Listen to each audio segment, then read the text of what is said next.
اللہ کے رسول صلی اللہ علیہ وسلم بنو نذیر کے قبیلے کی طرف تشریف لے گئے، وہاں سے مال حاصل ہوا، اس مال کو مال فے کہتے ہیں۔ اس مال فے کے اندر اللہ کے رسول صلی اللہ علیہ وسلم کا ثواب دیدی اختیار تھا۔ مصارف اللہ کی طرف سے متعین ہیں، لیکن کس مصرف میں کتنا خرچ کرنا ہے یہ ثواب دیدی اختیار اللہ کے رسول صلی اللہ علیہ وسلم کو دیا گیا۔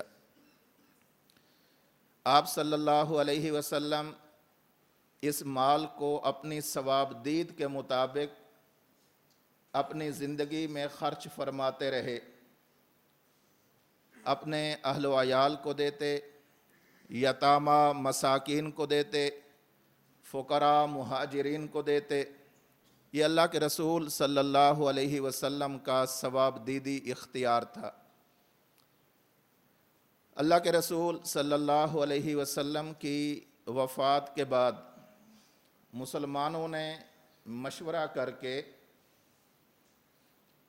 سیدنا ابو بکر صدیق رضی اللہ تعالی عنہ کو اپنا خلیفہ اور نبی کا جانشین منتخب کیا۔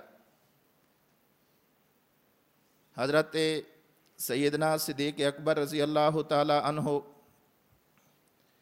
اسی طرح سارے کام کرتے رہے جو نبوت کے منہج کے عین مطابق تھے۔ یہاں سے خلافت راشدہ علی منہاج النبوت شروع ہوتی ہے۔ حضرت ابو بکر رضی اللہ تعالی عنہ کی خدمت میں ازواج مطہرات نے حضرت عثمان رضی اللہ تعالی عنہ کو بھیجا۔ حضرت ابو بکر رضی اللہ تعالی عنہ کی خدمت میں حضرت فاطمہ الزہراء رضی اللہ تعالی عنہا نے اپنے ایک قاصد کو بھیجا اور یہ کہا کہ ہمیں اللہ کے رسول صلی اللہ علیہ وسلم کے مال سے میراث کے طور پر کچھ حصہ چاہیے۔ یہ پیغام ازواج مطہرات کی طرف سے بھی آیا اور یہ پیغام حضرت فاطمہ الزہراء رضی اللہ تعالی عنہا کی طرف سے بھی آیا۔ حضرت صدیق اکبر رضی اللہ تعالی عنہ نے دونوں کو ایک ہی جواب دیا اور فرمایا کہ اللہ کے رسول صلی اللہ علیہ وسلم نے اس مال کے بارے میں یہ بات خود ارشاد فرما دی ہے، لا نورث ما ترکنا صدقۃ، ہم پیغمبروں کا، انبیاء کی جماعت کا کوئی میراث تقسیم نہیں ہوتا، مال کے اندر میراث تقسیم نہیں ہوتا۔ ما ترکنا، جو کچھ ہم چھوڑ دیتے ہیں، صدقۃ، وہ صدقہ ہے، وہ ہماری آل اولاد، رشتہ دار، قریبی رشتہ دار، ان میں بطور میراث کے تقسیم نہیں ہوگا۔ یہی جواب ملا ازواج مطہرات رضی اللہ عنہن کو۔ ازواج مطہرات خاموش ہو گئیں اور رضا والی خاموشی۔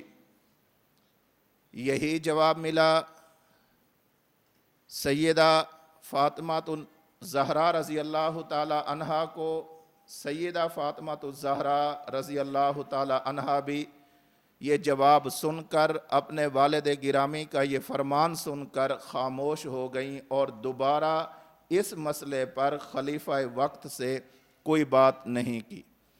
اتنی سی بات ہے، یہ ہے مسئلہ فدق۔ اللہ کے رسول وفات پا گئے۔ حضرت ابو بکر رضی اللہ تعالی عنہ کے دربار میں حضرت فاطمہ کا قاصد پہنچا۔ ارسلت کے الفاظ ہیں، حضرت فاطمہ نے اپنے قاصد کو بھیجا۔ صحیح بخاری کی یہ روایت کہ جس میں یہ ہے، حین توفی رسول اللہ صلی اللہ علیہ وسلم